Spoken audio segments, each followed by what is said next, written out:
विद्यमान खासदार आपण खूप खूप खूप ग्रेट आहात। आपल्या या अनमोल कार्यामुळं आज आमचे एक घरातील एक सदस्य गेला, परंतु अनेक सदस्यांचे प्राण या ठिकाणी नक्की वाचणार आहेत। या सगळ्याचं श्रेय आपल्याला आहे। आम्ही आपले खूप आभारी आहोत, खूप आभारी आहोत आणि आम्ही तुम्हाला खरे शब्द देतो, आपण नक्की परत खासदार व्हा, 100% खासदार होणारच आहात, हे पण सांगतो तुम्हाला।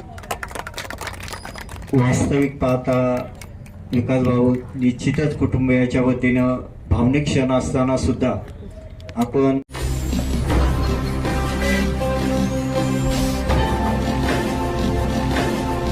ताज्या घडामोडी आणि नवनवीन माहिती मिळवण्यासाठी समाज दर्पण या YouTube चॅनलला सबस्क्राइब करा आणि बेल आयकॉनवर क्लिक करा।